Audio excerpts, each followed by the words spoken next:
What if Doctor Who's most Christmasy story wasn't really about Christmas at all? What if it was about time, memory, and how pain can echo across lifetimes until someone dares to rewrite it? Hey everyone, James Roxer here, and today we're diving headfirst into Doctor Who: A Christmas Carol. The episode that made grown adults cry over a flying shark. The one that took the oldest Christmas story ever told and twisted it into something heartbreakingly human. And I'll be honest, when I first watched this back in 2010, I didn't get it. I laughed at the fish, the fog, the singing. I thought, oh cool, Doctor Who does Dickens, that's cute. But years later, I rewatched it. And suddenly, it hit differently. Because this isn't just a Christmas special, this is a story about trauma, memory, and the one person who refuses to let time win. It starts like all good Doctor Who stories do, with chaos. A massive spaceship falling from the sky.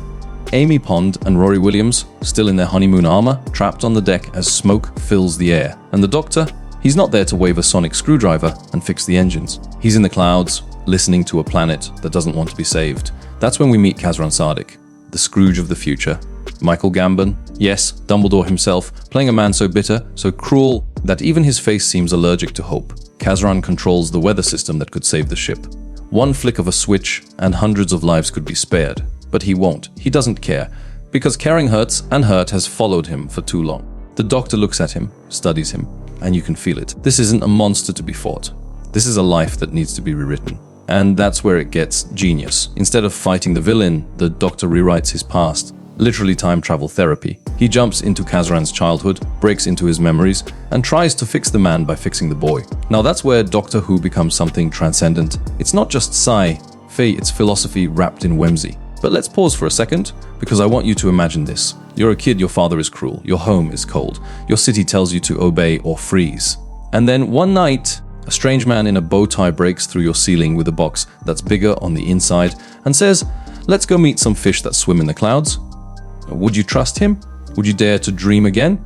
That's what the Doctor offers Kazran, a chance to remember joy, because joy is the first thing pain kills. Now, as a viewer, it's easy to see the Dickens inspiration, the ghosts of Christmas past, present, and future. But what Stephen Moffat did here was rewrite the structure entirely. The Doctor doesn't show Kazran visions of what was, he changes them. He doesn't haunt him with memories, he edits them.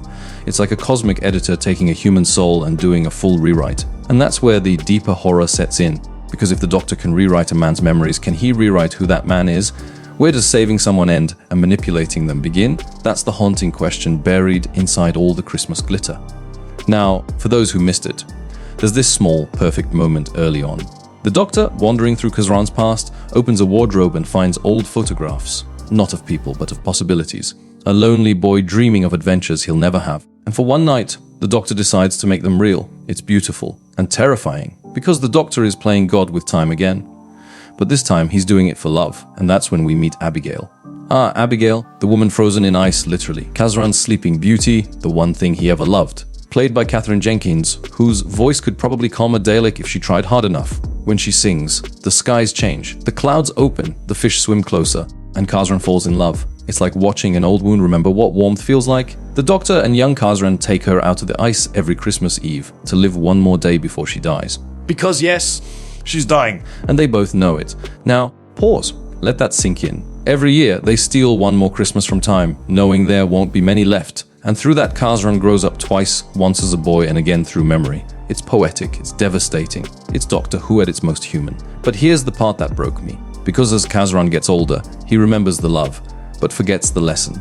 He becomes the man he swore he'd never be. And the Doctor realizes that maybe he didn't save him after all. And that's where the loop begins. The same emotional paradox that makes this episode unforgettable. Kazran's life is both tragedy and miracle. And that's what makes A Christmas Carol not just a retelling, but a revelation. It's not about ghosts. It's about memory as mercy. And when I tell you that moment when Abigail sings to the sky and the snow begins to fall, that it hits you like a time travel punch to the chest, I mean it.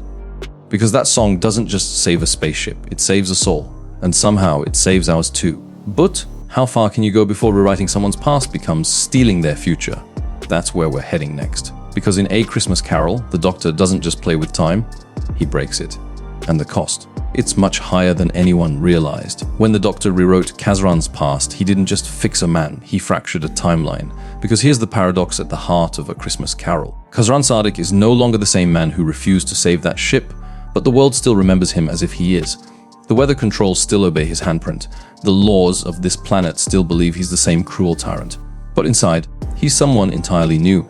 And that raises the terrifying question, when you rewrite someone's memories, are you saving their soul, or are you creating a ghost that never existed? That's the real horror hidden behind the Christmas lights. Because in the Doctor's hands, compassion becomes a weapon.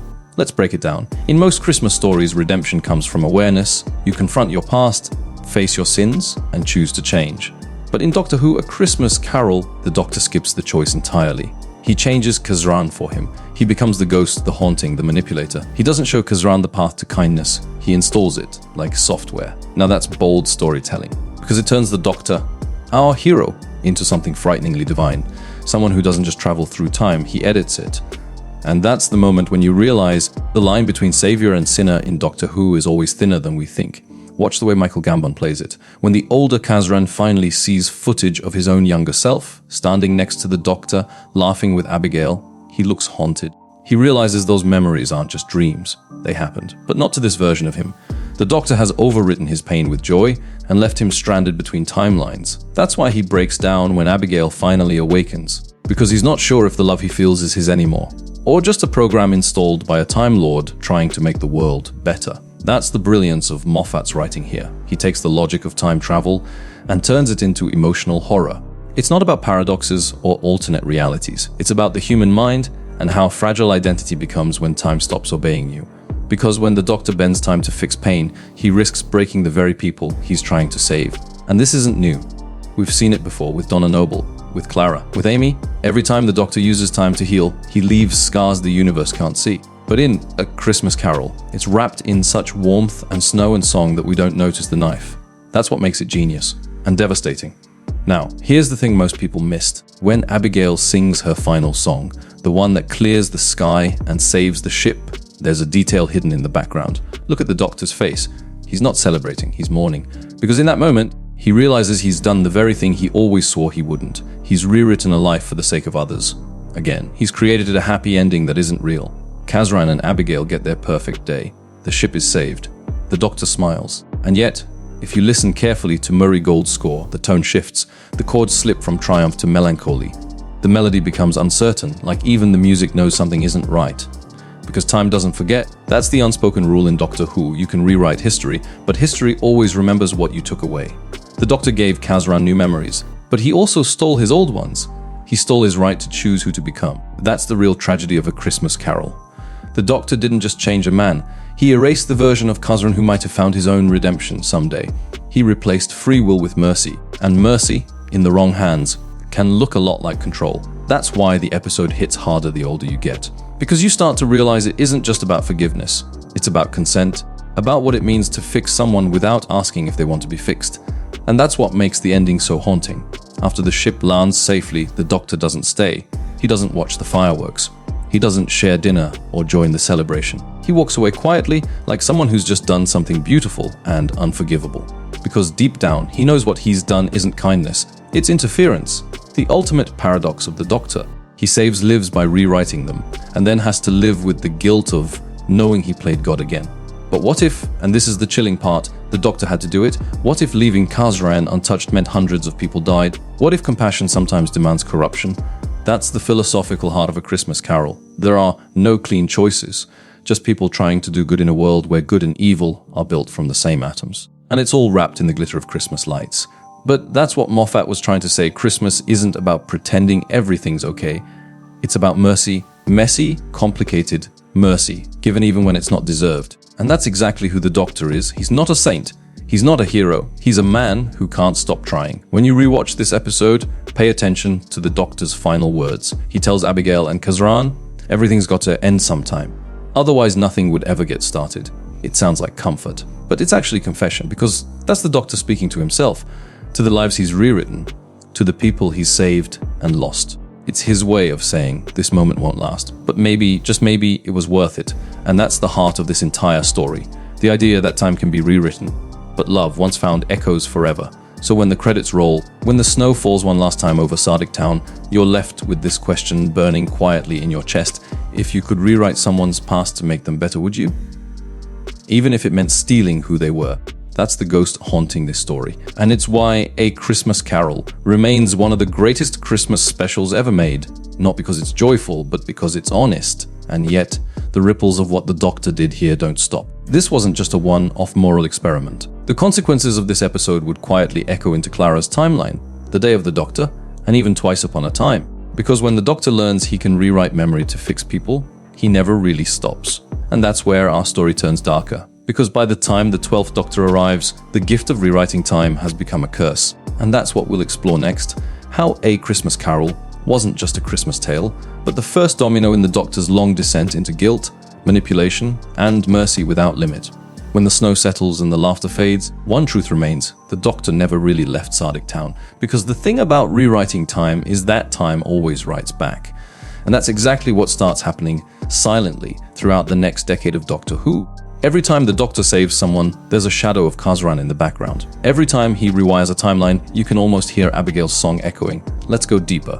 When the 11th Doctor tells Amy Pond in The Big Bang, nothing is ever forgotten. Not completely. It's not just about fairy tales. It's about guilt. Because he knows what it means to erase and replace. Kazran Sardick was the first time the Doctor crossed that emotional Rubicon. But it wouldn't be the last. He did it again to Donna, to Clara, to Bill, to the entire universe in the Day of the Doctor. It's as if the Doctor learned, in that one snowy night, that compassion could be coded. That love could be engineered. And that's a terrifying idea, because once you believe you can fix people, you stop asking if you should. That's why A Christmas Carol isn't just a special, it's a prophecy. The Doctor becomes a ghost haunting his own mythology, a being who saves lives by editing them. It's poetic and it's horrifying. You can see it in how 12 behaves later, how he rewrites Bill's fate, how he turns Clara into a paradox between heartbeats. That's Kazran's legacy. That's the echo of one single Christmas night. Because if you can rewrite a cruel man into a kind one, what's to stop you from rewriting the universe into something that obeys your morals?